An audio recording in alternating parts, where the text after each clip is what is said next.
We've all heard and laughed at the famous myth of Walt Disney's frozen head being hidden somewhere inside Disneyland so he could be brought back to life.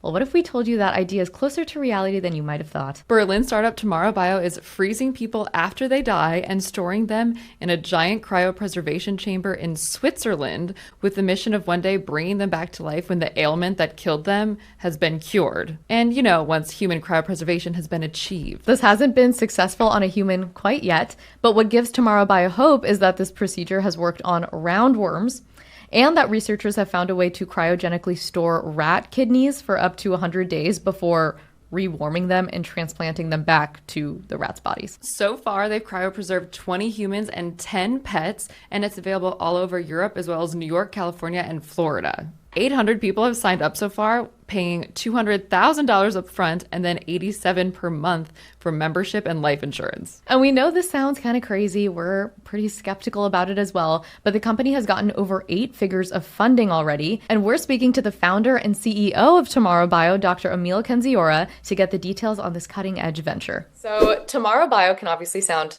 kind of crazy to some people. Where did the idea of cryopreserving to bring someone back from the dead come from? The original idea, of course, is old, right? A lot of people would like to live longer or as long as they would like to, right? There have been cryopreservation organizations for many, many years, even decades. The idea is based on the fact that even a relevant amount of young people get terminal diseases. I'm a doctor, right, by training, and I was in cancer research in the past, and unfortunately, once in a while, you see relatively young, in their 40s and their 50s, where the doctors tell them that they have incurable cancer. And then, depending on their worldview, these people have currently the chance to either say, I want to be cremated or buried, or you can take the chance of instead doing cryopreservation, where in theory, at least, you might maintain the chance to be around in the future. The idea that even though, yes, today we might not be able to cure that cancer, but in 20 years from now, we might. The idea is that as long as something is cooled, the degradation processes, the aging processes, all processes for all intents and purposes are stopped. So of course, when my heart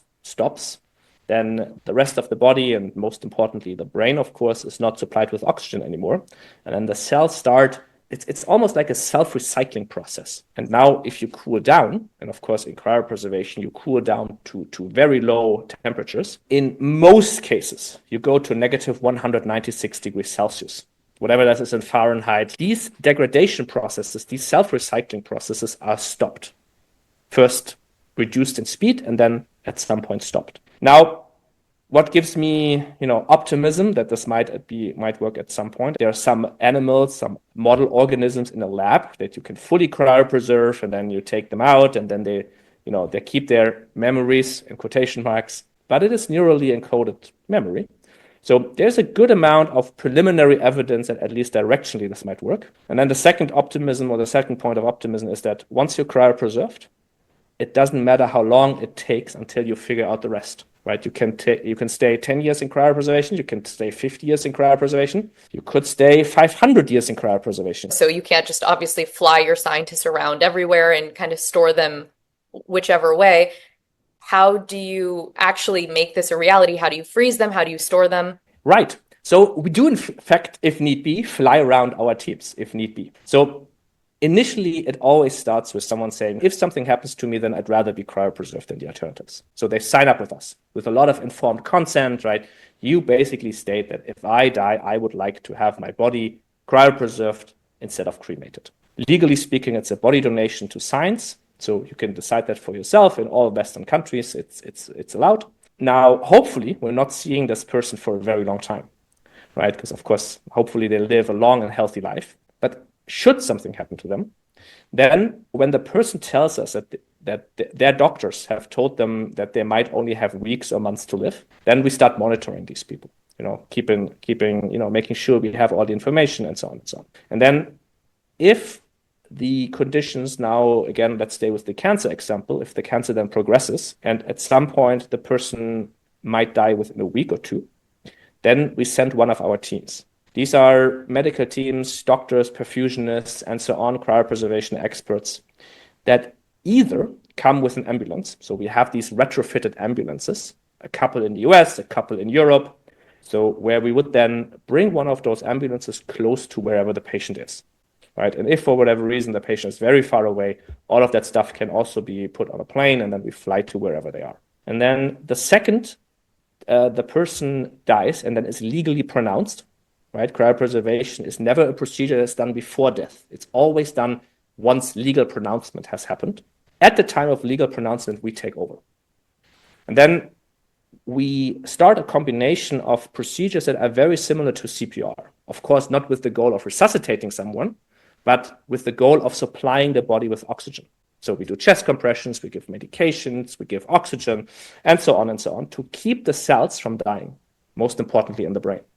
And while we do this, we cool down so that the metabolic activity, the amount of oxygen the cells needs, goes down further and further. So we replace all the blood and all the water in the body against a cryoprotective agent, which is pretty much a medical grade antifreeze. It's a solution that you can cool down and it does not freeze. We bring those patients back to Switzerland in our case, and then have them, there's some quality assurance first with CT scanning, but then in quotation marks, people wait it out there. So Mabel and I have been discussing this at length, like thinking of the different scenarios. Let's say in 200 years, there's a cure for a type of cancer, and this many patients died from that cancer, so this is their moment because their ailment has been cured. How do you go about waking someone up? Like who will make the decision? Is there going to be an ethics board? So of course we're now in the realm of speculation, right? So whatever happens in the far future, I can't say for sure. But how it is currently set up and imagined is that legally speaking, the long-term storage of cryopreserved patients is with a non-profit foundation in Switzerland. So legally, that foundation would make the call. Practically, three main things need to be possible until that call can be made. Of course, first, the underlying condition that led to the patient's death in the first place needs to be curable. Then, depending on how old the patient is when they died, they need to have a relevant amount of remaining years of life left when they're being brought back, right? It doesn't make sense to bring someone back who's 90 if average life expectancy is 91, right? They would die again. And then last but not least, of course, the process of cryopreservation needs to be reversible. As I said, currently it's reversible with a very small, volume, small, organs and small animals in the lab. It's not yet reversible with humans. And of course, we would want to have the risk of that revival somewhere in the ballpark of the risk of a major operation right now. If something goes wrong during that procedure, at that point, the cryopreservation procedure itself would probably have advanced so much that in simple terms, you could just cryopreserve the person again, wait another 20 years and attempt it again. And then last but not least, of course, the foundation would take care of reintegration into whatever society will look like in the far future. So are there any parameters to preservation? Like you mentioned, obviously you don't want someone to be too old. Can they be too sick? Do they need like a specific amount of money saved in their bank account? So like bringing them back to life, they're not poor. Like what considerations are you kind of putting in place that they should take into account before doing this? Yeah, so there are no limits. So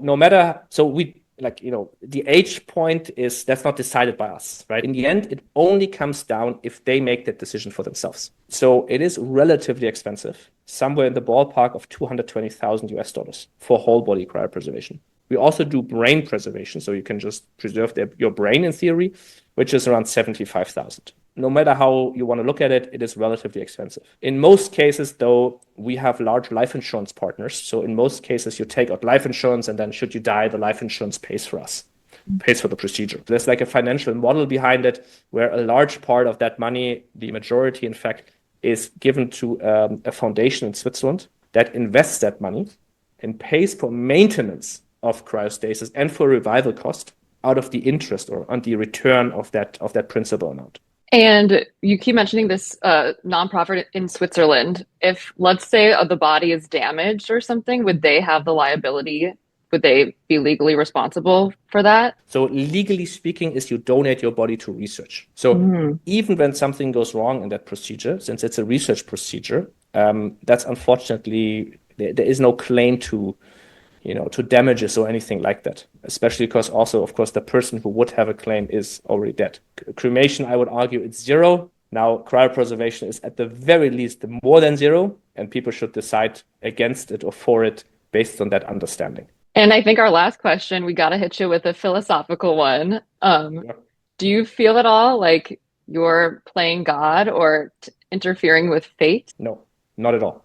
And basically the argument here is twofold, right? So A, these people, it's the person makes that choice for themselves. And then again, if someone says, hey, this is playing God or something in that direction, then someone would need to explain fundamentally why a heart transplantation, taking a heart from one human and putting into another human, why that is not playing God, but cryopreservation is, right? So, because heart transplantations are not natural, right? So this is not something that nature came up with and that humans have discovered, right? This is something that humans invented. That somehow that is all fine, but then the thing that is new is suddenly, well, this is crossing some type of line. As long as the person makes that choice for themselves, in my mind, it is very much their right to make that call.